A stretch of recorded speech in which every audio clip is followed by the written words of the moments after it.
Good morning, everybody. My name is Kevin McCormack, and I head up our global thought leadership and programming for Ethisphere. What a way to kick things off. That was fantastic. We already had immediate feedback just talking about how more notes were taken in this session than some of our past global ethics summits combined. So it's a real testament to Mr. Dmitriev and the perspectives he shared, covering a heck of a lot of ground in a very short period of time, and our next panel is going to do about the same. A little bit more robust presence on the stage right now. We have 4 panel members, all general counsels from some very impressive and respected organizations, U.S. Steel, International Paper, UPS, and 3M. But with that, I'd like to turn things over to Michelle and the wonderful panel of general counsels we have for the next CLO session. So please welcome them all to the stage. Thank you.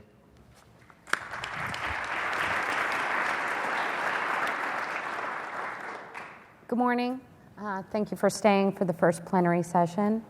I think we have a lot of ground to cover this morning as we talk about the changing role of today's legal officer. And I'm joined this morning by an incredibly talented and very experienced group of GCs. They not only represent complex and diverse businesses with global footprints, but if you look at their titles, you'll see they have quite a wide swath of responsibility. Not only general counsel, but SVP of legal affairs, SVP of government affairs, chief compliance officers, and corporate secretary are also among their responsibilities. Quite a lot of hats to wear. I think you'll find that we're going to have a healthy discussion today about what that broad swath of responsibility means and what the challenges are. I know I speak for the panelists. We'd like this to be interactive. We welcome your questions. Ethisphere has 3 mics throughout the room, so if you do have a question, I'm going to struggle a little bit over here being able to see, but if you do, please stand up. Someone will bring you the mic. I will stop about halfway through to solicit questions if we haven't had any, but feel free to kind of interrupt if you have something specific that the panelists are talking about that you'd like to comment on. Because you do represent such diverse businesses and corporate structures, particularly the legal department, the compliance department, they can take many forms. I thought it might be interesting for us to hear from each of you a little bit to level set about where your role fits within the corporate structure and your responsibilities from each of you.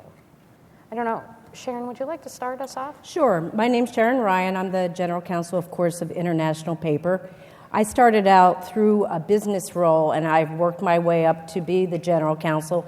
One of my previous roles actually was the chief ethics and compliance officer, and I was actually one of the people 10 years ago that filled out that form for Ethisphere, and we are very proud that we have been named most ethical company for 10 years in a row.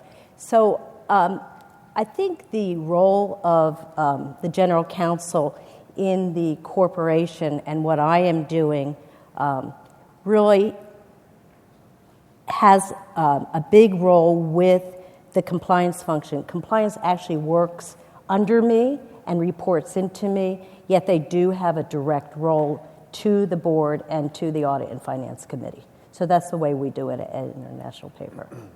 Suzanne? My name is Suzanne Rich-Folsom, and I'm the General Counsel and Head of Government Affairs for U.S. Steel. For those of you that don't know, I'm sure you're familiar with U.S. Steel. You read about it in your history books in, I think, 4th grade. We are 115 years old. We're the first company ever to be a billion-dollar company. At one point, we were the largest company in the world. Today, we're a Fortune 250. I am also the Chief Compliance Officer at U.S. Steel, and during my 2 years at U.S. Steel, my role has grown. So I also have corporate security, labor and employment, environmental affairs, and I have recently taken on last year a P&L. We're a steel company, but we also, companies that have been around forever, have other businesses, and we have a real estate division, which is quite large. So I took over running that P&L a year ago. Ethics and compliance are my passion. I have been a chief ethics compliance officer in every reporting line that is possible in the various companies that I've been in. So I'm very, very happy to be at U.S. Steel. I'm very happy to be here today. Ivan? Sure, thanks, Michelle. So I'm Ivan Fong. I'm the general counsel at 3M. 3M makes more than just Scotch tape and Post-it notes. We're a global, diversified technology manufacturing company. We have healthcare, safety and graphics, electronics and energy, industrial products. We're global. We are in 70 different countries and sell into nearly 200. We have ethics and compliance reporting up both through the general counsel as well as a direct line to our audit committee. And I also have government affairs under legal affairs. We also have a very significant intellectual property group. Because we're a science-based company, we have a lot of R&D, we do a lot of research, and so we want to protect the intellectual property, and so we have a significant IP function that reports up to me as well. Not last or least, but last. I apologize for the Norm. Hey, no worries. I'm Norm Brothers, UPS is general counsel. So you know UPS, I guess, as the global transportation and logistics provider. We have 400,000 employees worldwide, operate in about 250 countries. So certainly global, is a key for us, and compliance around the world in terms of our operations is important as well. So for me, I've been at the company for 16 years. I started as the litigation manager, we called it, in charge of commercial litigation. And I've always worked with our compliance function throughout my career. But in terms of how it's structured, one thing I think about the way that we have audit and compliance structured, which may not be the same at all companies, is that they report into the same person. So audit and compliance, the head of audit and the chief compliance officer are the same person, which we've actually found to be very useful in terms of having arms and legs around the compliance function in terms of doing investigations and things like that. But we do not have audit and compliance reporting into legal. They do obviously have a line into the audit committee, but they report right now into the CFO. And that's varied over the years. I mean, they reported into the general counsel a couple of years ago, and it sometimes varies, but obviously legal is closely aligned with the work that they do. And Norm, you talked a little bit about the audit committee and kind of the role that board committees play as well, and the interplay between your role as GC and those committees. I know that UPS has just formed a risk committee. I'm wondering if you could talk a little bit about the formation of that committee, the process, and then if any of the other panelists have other committee responsibilities that they're also dealing with as part of their role as GC. We could maybe talk about that a little bit too. Sure. Yeah. So just last year, we created a risk committee, a separate committee to manage our enterprise risk process. And sort of the way that came about, I guess what we were seeing is that audit was the place where all of the various risk areas were falling. In addition to financial risk, the management of the enterprise risk, process, development of our risk profile, sort of individual risks as they sort of would, make their way to the board for oversight and review. And I think the thing that sort of was the tipping point or the pivot point was the incredible amount of time that the board was putting into, in the audit committee in particular, in reviewing cyber information security, issues over the last, couple of years. So what the board decided to do was create this separate risk committee and sort of use some of the board members who have more technical backgrounds to provide some additional expertise to provide oversight and governance on the cyber-related issues. But then so initially it almost was as much technology as it was risk. But as we talked about it and sort of the charter evolved, the risk committee is managing the enterprise risk process overall for the company, dealing with cyber-related issues, InfoSec, privacy, IP, and I would say operational-related risks. All financial-related risks, things that sort of impact the balance sheet, remain with audit, and then we keep a very close connection as well with audit so that they can maintain that oversight role that they have on the overall risk process. Norm, how did they decide who should be on that committee? Like what the composition of the committee would be? Yeah, so I think that mainly ran through the Nominating Corporate Governance committee. Our current lead independent director played a significant role along with the CEO in talking about the skill sets of the various members of the board. And then the current chair of the audit committee also played a very significant role in the way that the committee was formed, but also in terms of how the charter was described. So with International Paper, we've talked about having a risk committee, and actually I've done some surveying of the board. We see risk really to be spread out among, of course, the board. There's board risk, but then we have 4 different committees, and the risk is really divided up among those 4 committees. The 2 that I'm responsible for is public policy and environment, and also, of course, governance and nominating, and we have an MDCC, which is a management development compensation, of course, audit and finance.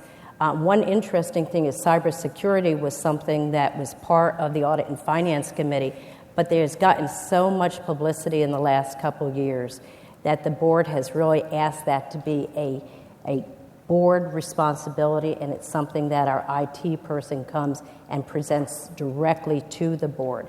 But the other committees, Audit and Finance, would deal with fraud, SOX-related, FCPA, but then the PPE committee that I'm the most active in is going to deal with litigation risks. They're going to deal with environmental. We're a big manufacturing company, so we're going to have some environmental compliance issues. And then the Management and Development Committee is going to deal with the issues with say on pay. And Governance Committee has a lot to say with succession planning and risk around people leaving the company or coming into the company. So we really do spread it among those 4 committees, and then the company as a whole, the board, does do risk once a year at the top level. But they're very, very interested in cybersecurity. That's something that has really come to the forefront. What about, go ahead, Ivan. So just to add, my big takeaway from hearing the other panelists is there's no one right answer to this question. I think each board will have a different view of where risks ought to go, and the key point is they need to go somewhere. Right. Some risks really are board-level risks, and so, for example, on the issue of cybersecurity, which is a hot topic these days and a significant risk, it started a bit in the audit committee because that's where we typically handle enterprise risks, but it soon became a board-level issue, and so we now have our Chief Information Security Officer, the CIO, our Head of Business Transformation and IT give regular reports to the full board as opposed to just the audit committee. As the General Counsel, I work with all of our 4 committees. We have an audit committee. We also have a finance committee, so a lot of the capital expenditure decisions, other finance-related decisions we get involved in. We have a compensation committee, and so to the extent there are disclosures in connection with the compensation disclosure and analysis, we're very involved in that process. And then I also spend a lot of time with our nominating and governance committee on everything from shareholder activism issues to proxy access to other corporate governance issues, as well as how do we build a strong board for the future.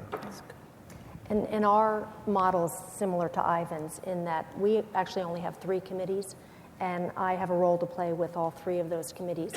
Something that our CEO did last year was that we do have a whole executive management committee, but he then formed a smaller group that's the Office of the President and invited me as the General Counsel to be a part of that group.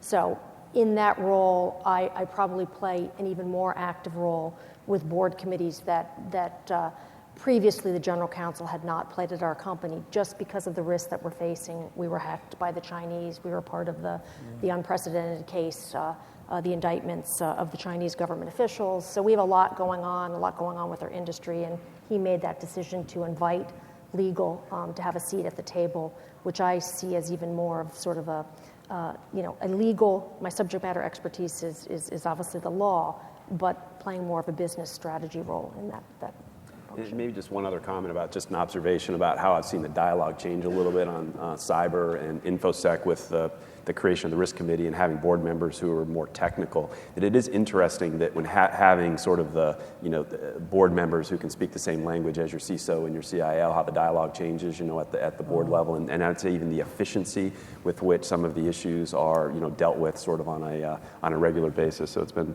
positive development for us. And several of you have talked about cyber. I haven't touched on the fact that there are certain risks that are rising to be a board level risk, and I'm wondering if you could share with the group kind of the emerging concerns of the board. Like, what is senior leadership and the board most concerned about? What's keeping them up at night that you've seen as maybe a change that has come in the past year or two? Well, I'll jump in. I just got through our strategy session of the board. We've been doing that for the last couple years. It's a 3-day session, and I think that's something that really has changed. It used to be that board members would come to the meeting, they would listen, they would participate at the meeting, there might be a resolution, they would approve the resolution. But board members really see their role changing, and I had the opportunity to look at some of the questions that you were going to ask, and I asked our board that very question: what keeps you up at night? And every single one has a different perspective of it, and that, I think, is what's great about a board. We have some international people. We have somebody from Turkey. Of course, what keeps him up at night is really terrorism. He's concerned about the locations that we're having business. Are we going to have risk there? We have someone who used to be the ambassador to Russia. He's concerned about the risk of being in Russia. We're a joint venture. You might have a joint venture, and if we ended up buying the whole thing out, what is the government going to do and say to us there? So it really is the perspective of each of the board members brings something different. But I would say what keeps them up in total at night is, what is the future strategy of the company? What are we doing? What are we going to do in the future? It's not what we're doing now. They're very interested in knowing a lot more about the company as it is today, but really what the company is going to look at in the future.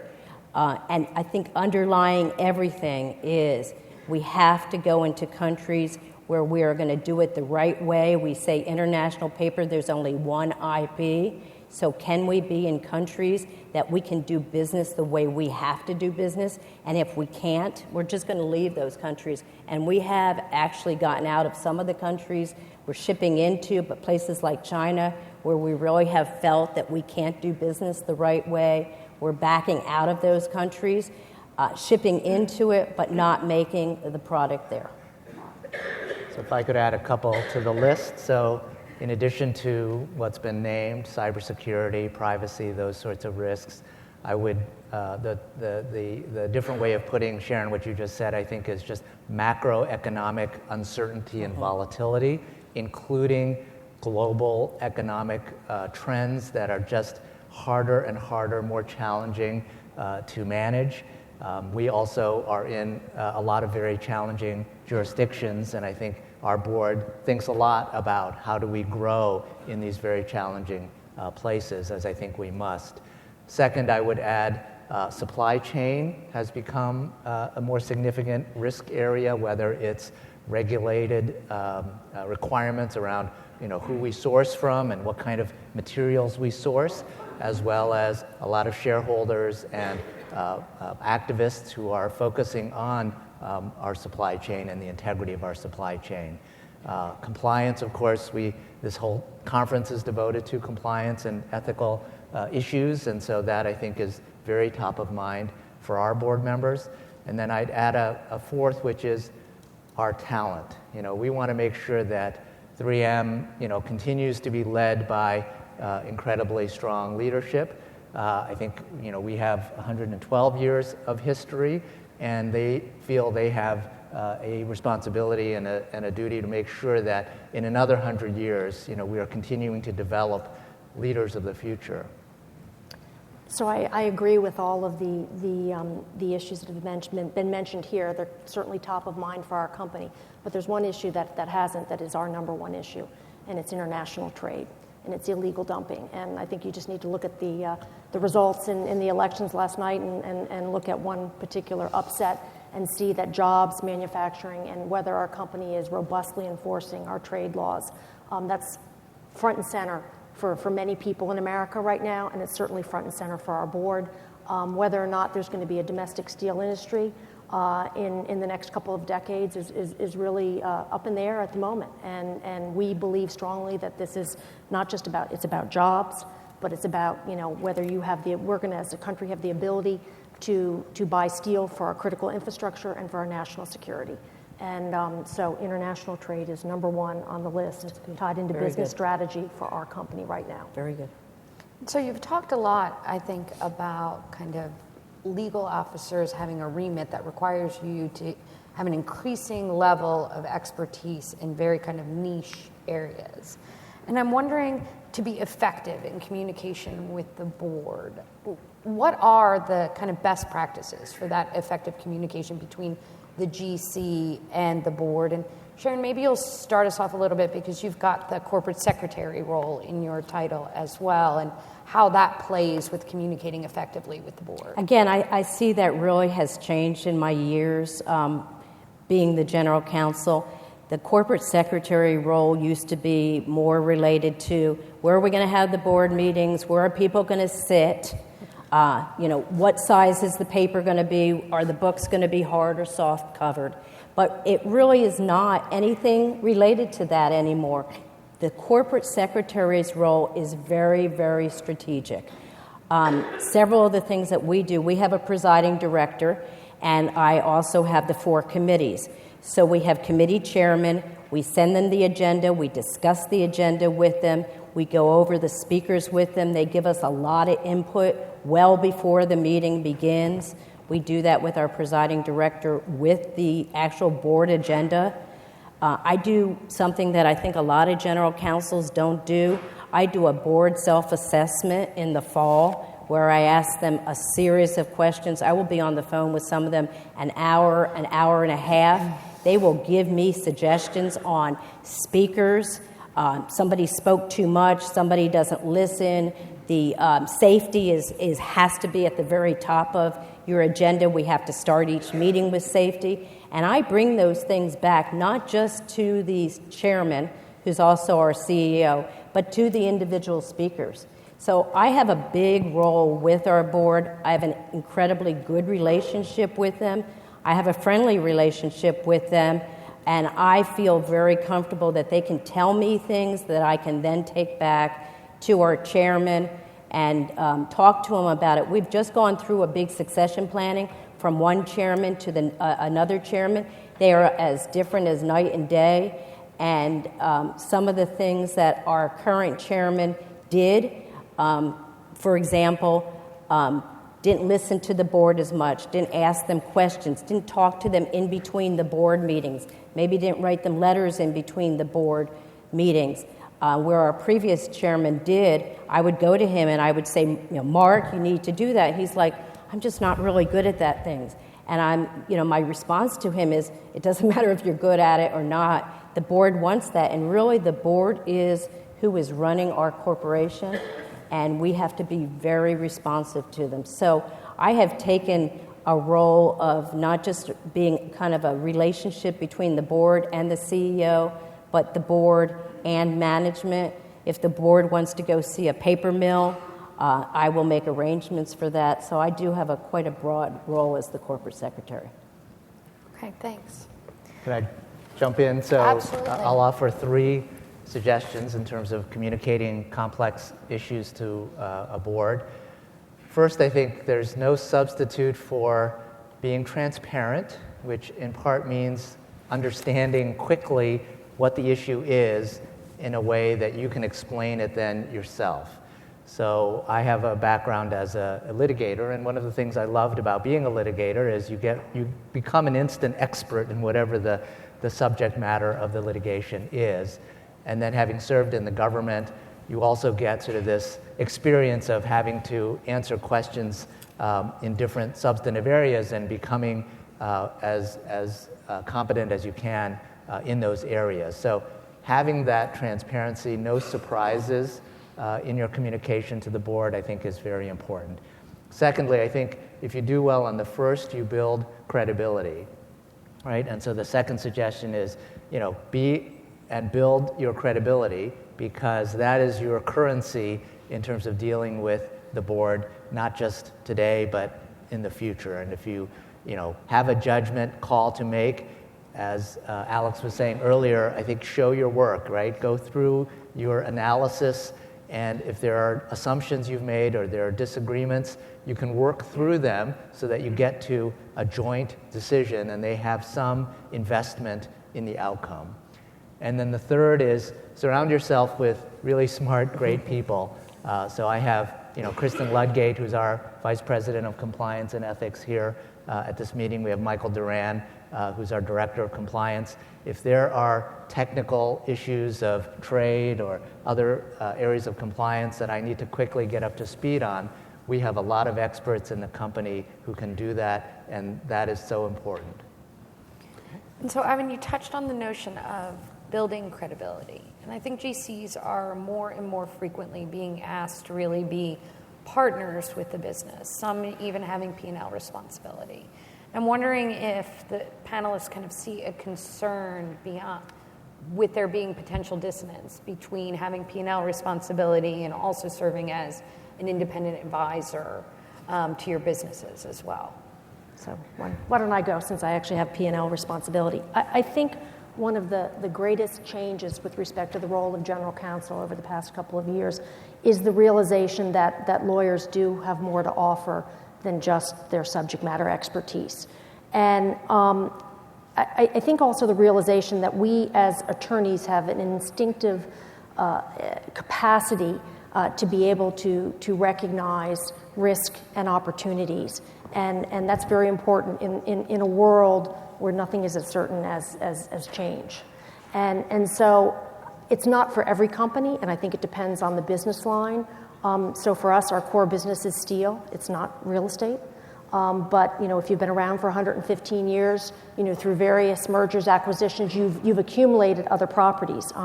We are one of the largest real estate developers in commercial and residential in a particular southern state. Who knew? We own golf courses. We own sewage plants. Again, you wouldn't think that would happen. One of my previous jobs as Deputy General Counsel of AIG, going in with the bailout, we owned a crocodile farm. Okay? So when you've had these companies that are around forever, it's amazing what you stumble. I'm still waiting to find the crocodile farm at U.S. Steel, but the golf courses, have been interesting. So in this, what I have to be really careful of when I have my real estate hat on, that people realize that I'm there as the business leader for real estate. I'm not there as the general counsel. And when I'm performing my GC roles, people are well aware that I am. So I think for us, also when you have a company that is facing significant challenges, it's the time when people that you wouldn't necessarily have been given a P&L responsibility if everything was going along swimmingly. What I learned, though, is that never miss a meeting, because when you miss a meeting, you end up with more responsibilities when you come back. And that's how I ended up with real estate. And I said, really, shouldn't it go to someone else? And they said, no, it's yours. So a year in now, we were profitable in the real estate division last year when some of our other divisions were not, so I was quite pleased with that. And we're seeking to leverage those assets, looking for other opportunities so that we can help our core business. So I don't see, in my particular situation, it might not work for some other companies. It might not work if you're talking about sort of the main line of business. But I think that I've been able to add value here with this business line. It works for us. But I am very, very conscious about making sure people know which hat I have on, okay? So I don't think it would work if you didn't take that extra step to do that. And I'd say, UPS, the general counsel position has not typically had a P&L, so there's been a history of managing sort of administrative functions in addition, to legal. But I think, the more important point that I think you both made is sort of the requirement, that the need now for lawyers to be part of the business decision-making process and not just be sort of the rubber stamp, at the end in order to be, successful. I talk to my people all the time about, being problem solvers and not issue spotters, sort of being upstream on the decision-making process. And I think that's true for all lawyers, but critical to be successful, as a GC. And at UPS, although, it's not about P&L responsibility, it's absolutely the case that I'm part of, the key strategic initiatives, sometimes co-sponsors on, business-related projects or activities, and making sure that, it's not just sort of legal issues or judgments, but business judgments that are, being shared and bring that value to the table. Can I just come back to something that Norm said? Whether you have a P&L or not, right, you have to be a part of the business conversation and dialogue. And when I didn't have P&L responsibility in some of the other companies that I've been in, AIG with the bailout. I mean, Rome's burning, But we made a point of having, legal and compliance folks actually go out and engage with the salespeople, actually go out and understand what they did, so that when we had to come in and talk about ethics and compliance, their immediate response wasn't, you don't understand the business, we can't do that. I went on to another company that is a defense contractor, and I've actually got Rob Gerritsen, who's head of governance at U.S. Steel here. He was at that company. Victoria McKenney, who's our deputy chief compliance officer at U.S. Steel, she was at that company as well. And Victoria said to me, you're not going to make me go out and walk in the shoes of the defense contractors and go to Iraq and Afghanistan, are you? And I said, no, you don't have to go do that, but you do have to go out and understand what they do, so that when you're trying to talk to them about compliance, that you actually understand, when they're boots on ground, what that means to actually implement that compliance program. Because I think for all of us as general counsels and people responsible for compliance, whether you have P&L responsibility, you have to understand what the business people actually do, so that they then accept more what you're trying to do to help them. We're going to shift topics, but I just wanted to see if anyone had any questions for the panelists before we do that. And here, do we have a mic? Right behind you.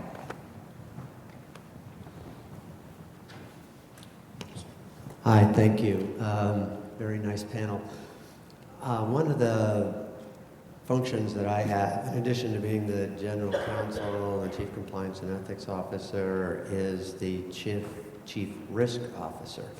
And so I run the Enterprise Risk Management Program. And one of the areas where we're really doubling down now, and I'm looking for any kinds of ideas or thoughts that you might have, is how best to embed the whole enterprise risk management discipline and methodology into the early corporate strategy planning process. So in the fall of each year, we have all of the businesses get together. At first they do it on their own, and then it rolls up into divisions and groups, and ultimately the CEO. And we've been trying to get involved at the earliest stage of that and bring risk identification, scoring, heat maps, risk appetite, mitigation plans. How do you move from what's an inherently very high risk into a zone of tolerance? And it's not easy to get people who have been doing this for 20 years on their own, who feel like, I know all these risks, why do I need some corporate person to come in here and start, overlaying some of their process on me? We're making pretty good inroads on it, but I'm just curious what kind of experiences you all have, and if you have any tips on how to improve or get better in that process. I could give you some tips later, but right now I think what I would say is our risk starts at the very bottom. Just like safety starts at the very bottom, ethics is all throughout. So risk is all throughout our corporation. And we start at the bottom, and each of the business levels has to have their own risk and their risk map. I'm not sure if you do it that way. And then each of our senior vice presidents of the business, myself, CFO, are on the risk committee. We're also on the strategy committee. So we see those things together. And when we go to the strategy, just like you do it in the fall, we look at those risks. So a risk might be price erosion. And where is there price erosion? Or a risk might be with our joint venture partner in Russia. So that really feeds very directly into what we talk about strategy. Litigation risk, antitrust risk are some of the bigger ones we have. Legacy liability might be a risk. But really where it fits in the most is in the pricing and in the country risks, FCPA risk. And we just join those two together at that point in the fall where strategy joins with the risk committee. And then again, we talk about risk at our audit and finance committee, but then we talk about risk again at the higher level of the entire board So that goes into the strategy discussion too, which we just did. So we just try to do those in conjunction, and risk is always going to be not the end all of what our strategy is going to be, but it's going to be a consideration in our long-term strategy. Good question. I mean, great. And I'm proud of you being the head of strategy because that risk, because that really is usually something that's more in the finance area. And lawyers, at least for me, really are known to go to law school so we can avoid anything relating to finance. I'd like to switch gears a little bit and talk about the public policy function. And Ivan and Suzanne, I know you both have this kind of in your wheelhouse of responsibilities as well. And I'm wondering if you could talk a little bit about that function and how you see it and its importance within the corporate culture. I think it's part of the larger story, which is the subject matter of this panel, which is the evolution of the role of the general counsel. You know, over the last even 20, 30 years, there's been a real revolution in the role of the general counsel. I think from being a narrower sort of legal tactician, maybe a consigliere to the CEO, to really the breadth of topics and issues that you've heard a bit about this morning. And so one additional area that I think all of us play is in the area of public policy. And I think it's a natural place for lawyers and general counsel to not only oversee, but really play a central role in, because so much of public policy requires dealing with legal rulings or policies, dealing with legislatures, dealing with enforcement agencies and the like, that it's a natural adjacency to what we do and a place where we can add value. I would offer sort of three things that I think have changed and for me for the better. First of all, it's very important to me, and I think most of the companies here who care about compliance and ethics and about a reputation, that our public policy strategy be advocating things that are good public policy.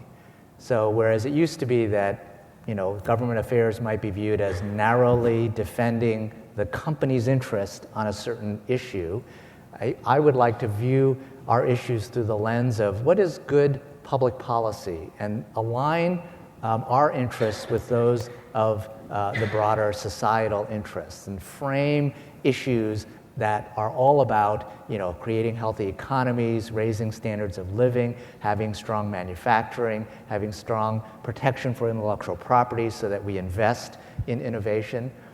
Secondly, I would say that rather than being defensive, meaning how do you prevent bad things from happening, let's be offensive. Let's sort of identify areas that we really want to change the public policy landscape and then go out and make those things happen.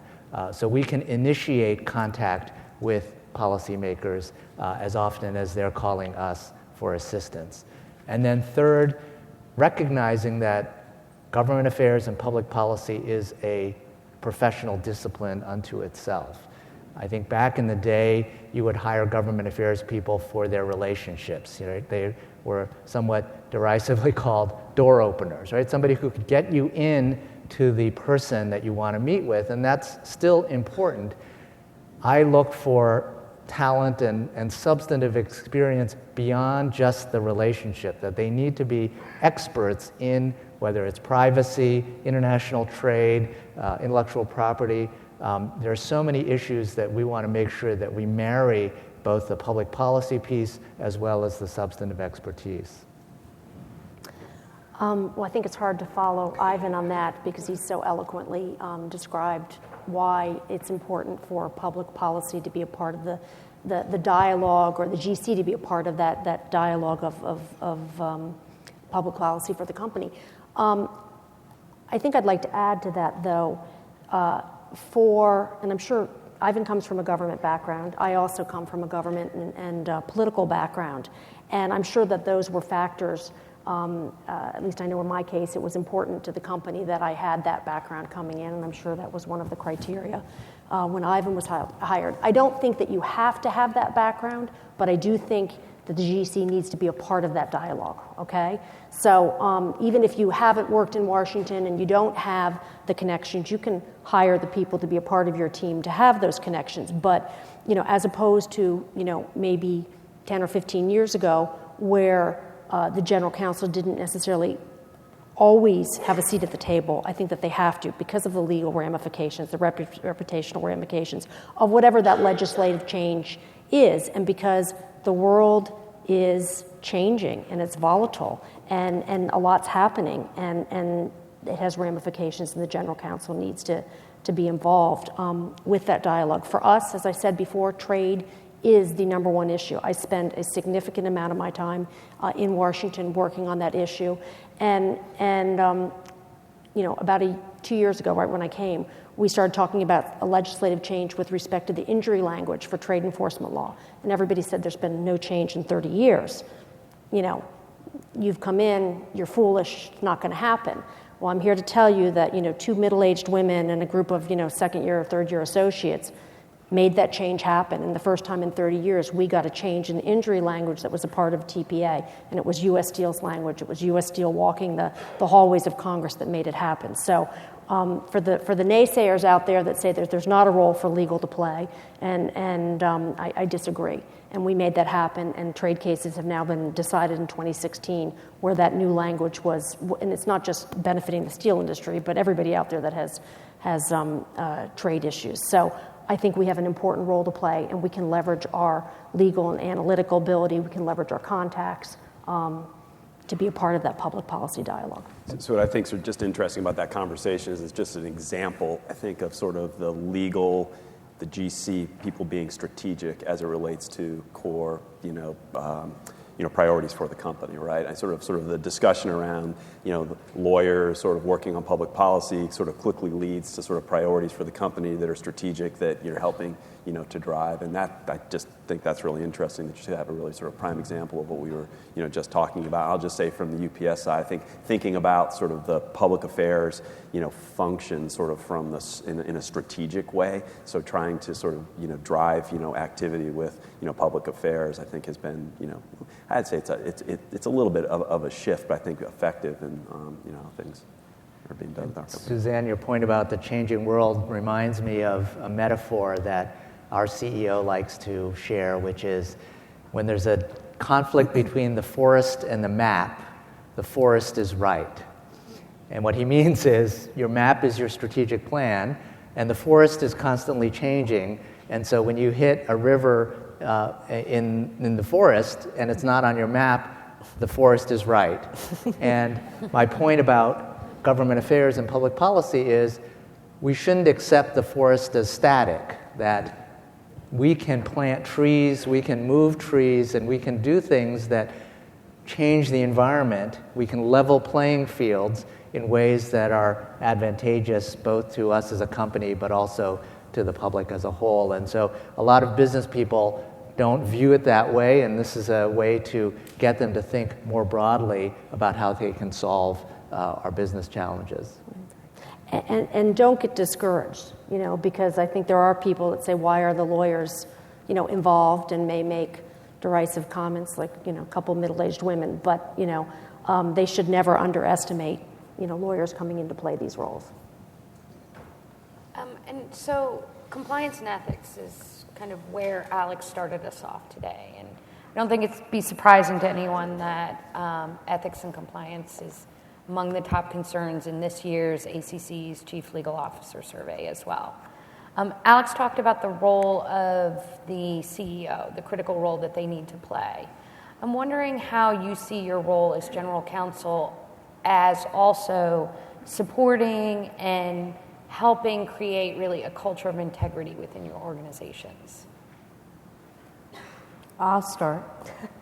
I know he said it starts with the CEO. I don't know if I agree with that. I think it starts with everybody. It starts with a culture of inclusion, making people feel like they are part of the company. A good example was what we talked about with Volkswagen, where people obviously were afraid to say something. But as the general counsel, and I was the chief ethics compliance officer, and we have Steve Donovan who has that role now, and it does report into me. I see our role as being the people that go around, we go to the countries, we go to the speaking engagements, we talk to people, we go to the inclusion forums, and we tell people that inclusion and diversity and being part of a great organization is what you need to do. And the way to get ahead at this company is not just to be smart, but to do things the right way. And I'll go out to the universities around us, and I will tell the students that at the end of the day, getting an MBA is just great, but the people that are the most successful and the ones that are successful at the end are those people that treat people with respect and dignity, and those people that are ethical and can speak about ethics and the importance of ethics to others. So although it is the CEO's role and it's the role of every other senior executive, I really carry the torch at my company to be the one to say, this is the right way to do it, and we are only going to do it the right way. And if I see that we're doing it the wrong way, or we're in a country where we don't think we can do things right, we are not afraid in the legal department at all to raise our hand and say that. Yeah, and I think I like your point that, everyone talks about tone at the top, which is critical, but, it really needs to be sort of from the bottom up and sort of on the screen of sort of, people at every level all of the time. I'll just share one thing that we do, at UPS that I love that's been, a kind of a historical thing at the company is that we have a policy book. In most meetings, most business meetings at our company start with a policy book reading. So somebody picks a policy. So, it might be your turn to do the meeting, and it can be any policy that you choose. It could be document retention, it could be FCPA, it could be political contributions. But somebody starts with that discussion, starts with that topic, and then there's a discussion about it, and people have a tradition of having the book and then writing a note in the date and the time and the person who sort of reviewed, that policy. And I just think that's a really great way of making it front of mind and sort of, something that's, actionable, every day for people throughout the organization. So I love that. And I can't agree more with your point either. When you think about the role of the GC or the role of the legal department, as much as we want to be sort of the facilitators and the people who, solve the problems. I mean, ultimately, though, I think it often does fall on, us to make sure that we're doing the right thing, for the right reasons, all of the time, and being kind of a bulwark on, on that, and being firm on that point all the time. One of the things you mentioned, how you start the meeting, the way we start our meetings at International Paper is to talk about safety. Safety, of course, is so important, and it's not just important because we want to make sure we don't have any lawsuits. It's important because we care about our employees. We say that the most important thing that we can do every day is to make sure that the employees and our contractors go home safe to their family. And I think what helps with that, not just with safety, it's this whole culture that we care about you.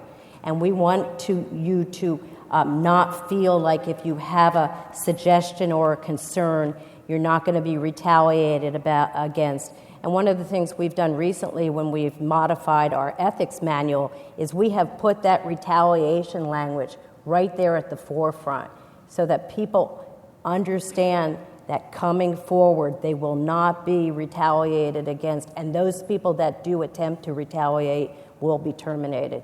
So I think that also allows people to feel comfortable and understand that ethics is really the most important thing, and that is the key driver of International Paper. So I agree with what's been said. I'll add a couple of points.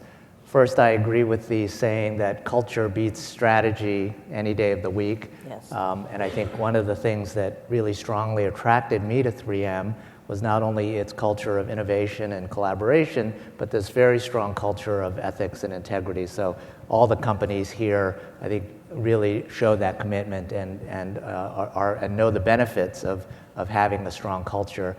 I think the General Counsel plays a central role, not just in setting a good example, but in building strong processes. So we heard a lot this morning about the importance of process, I think, in making the hard decisions, because everybody is watching what happens to the people surrounding an ethical failure. Do people look the other way, or does somebody sort of just, get eased into retirement, or is there more significant consequences? And third, this notion of speaking up is such an important and yet challenging element of the culture. You know, I go around and speak to various groups of employees, and I know in many cultures, speaking up is really not part of the larger culture, right? They're very hierarchical. You know, they maybe view themselves as, you know, I'm a worker, right? And you're management, and you're many, many layers above. And I really impress upon them the importance of speaking up. And I say two things that I hope help. First of all, it's something our CEO has said. It shows that you care about the company, right? Speaking up is not to be a dissenter or to be a thorn. It's you want to help the company, and I'm here to say that you are helping the company. So if you care about the company, you should speak up, and we won't retaliate. And the second thing is, I do analogize it to safety. We also, in our manufacturing plants, start meetings with a safety topic. But if you see an unsafe situation, most workers will say, yes, I should report that to the plant lead or the shift leader. And I say do the same with compliance and ethics. If you see something that you think is not quite right, need to say something, and we will take it seriously. Compliance is definitely a part of the fabric of U.S. Steel, which I think it is, of all the companies that are here. And, you know, when I joined the company and they told me that, I thought, okay, that's great. I've certainly worked for a number of companies that have been in the middle of major crises and have faced significant challenges. And that's actually when your commitment to ethics and compliance is tested. And we at U.S. Steel are facing significant headwinds. As I said, our whole industry is. And I'm really proud to say, in my 2 years there, this company is really, compliance is truly a part of the fabric. And, you know, we actually follow something called the Gehry Principles, which is recognized as the first ever code of conduct in business. And it's a part of our more expanded code of conduct today.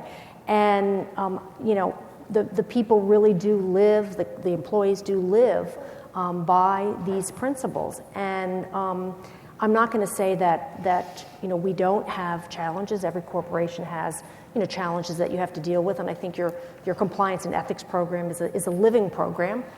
If you don't continue to update it and train people and enhance that program, then you could find yourself with a major compliance failure. But it is really a part of the fabric of our company. And so when we were asked at the beginning what keeps you up, you know, late at night, you know, commitment to ethics and compliance and integrity is not one of the things that keeps me up at night at this particular company. Could I just, one other thing I think that's very important in an ethics and compliance program is that you have many different avenues that people, employees, contractors, and really the public, because we do get helplines from the public, but they have many different avenues. So you shouldn't just have, of course, the normal helpline where you call. In certain countries like Brazil, they like to use the internet better, so you have to make sure that you have a very good internet-based, that people have a telephone number to call, not just the 800 number, that they can write letters, and of course then there's the up the ladder that they can go to their manager, and if their manager is somebody that they can't talk to, they could go up the ladder over that person. So just to have all those avenues and to allow it to be anonymous is very important, because some people aren't willing to come forward. I know in certain countries you can't do that, but you'd be surprised how helplines come into us. Also, the audit folks, when they do their balance sheet audits, if they see anything suspicious, they're going to bring that in. So we've been using the helpline as the central repository for anything like that. We even use it for issues with violence at work, because sometimes violence can lead to other things. So anything that comes in, even if it's a human resources type issue, we don't ignore that and say it's HR, because a lot of times that may have different tentacles, or if you're talking to somebody on the phone, they're talking about an HR issue that somebody's not treating them right because they're having problems at home, because they just went on a trip to Hawaii and they only make, you know, minimum wage. So there's certain things that you can see when you're listening to people and talking to them that perhaps might not look like a helpline, but if you're listening hard enough, it can. So we try to make our helpline as open as possible and don't discourage people from making those calls. And it's one other point. It's not enough just for the people in the company to be committed. You need to have a board that's committed, and not just a board that gets reports, but a board that actually asks questions and is involved. Because they need to be the check and balance with respect to what you're doing in the company. And you'll have the opportunity tomorrow. U.S. Steel has one of our board members here, Patricia Diaz-Dennis, and she has been in her career a champion of governance and compliance and ethics. And you'll have the opportunity to hear from her. And everybody needs to have board members like Patricia that care on this topic. One more comment, if I may. I know you've been inundated with ideas. As important as tone at the top is, and we've all talked about that importance, and our CEO lives it as well. He was the managing director of our subsidiary in Russia, so he speaks from personal experience in having to deal with hard compliance issues. We are focusing now on tone in the middle, which I think people at this conference are very familiar with. And that's because surveys show that, as much as people listen to the CEO, the biggest influence in their workplace is their direct manager. And so getting at that layer of management, making sure they also talk about compliance, set a good example, follow up on concerns that are raised to them, make compliance a priority, make sure it's resourced, give them time, make sure they're part of the operating committees or leadership committees. We have a network now of not only compliance contacts, but so-called business conduct committees. So we have a corporate business conduct committee that our chief compliance officer chairs, but I sit on, our CFO sits on, our chief human resources person sits on. Each country, each subsidiary also now, or region, has business conduct committees that meet regularly, and usually the managing director or the head of the geography will also either get a report from or be on that committee. So it really is important to spread the compliance commitment throughout the company. Okay. We only have a few minutes remaining, so I'm going to give the opportunity to the audience if you have further questions for the panel. So, one of the comments was, is it compliance and ethics? We got this great program, doesn't keep me up at night because I've got this, great program behind me. So I've been studying this for quite a number of years, and I'm sure everyone in the room is aware. There's a bunch of studies out there that show that the vast majority of misconduct inside of a company never goes reported. And the principal reasons given are, number one is fear of retaliation, and then it goes down the list. I didn't think anybody would do anything about it, or I thought somebody else would say something. That's what keeps me up at night, is the fact that we're only seeing a small fraction of what is really happening on the ground. And so I've spent a lot of time trying to crack that code, and I agree with all the comments about you've got to sort of start at the bottom, you got to get the tone in the middle, you've got to get everybody engaged up and down the chain.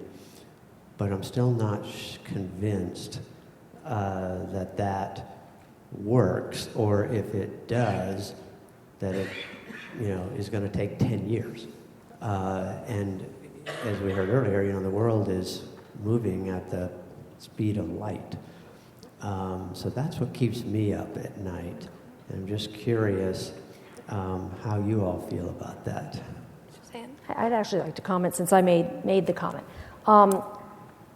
I've had I think the unique opportunity to work in a number of companies that have phenomenal challenges. I mean, AIG, at the height of the crisis, I've worked for the company formerly known as Blackwater, trying to turn that company around. So I've worked at companies that have had, as well as some others, the World Bank, that have had significant challenges and in some cases compliance failures, and trying to help those companies. What's keeping me up at night right now is international trade and illegal dumping. That's number one. I mean, there's a lot of things that keep me up. I think in our roles as general counsel, and certainly as me as chief compliance officer, compliance is always something I'm thinking about.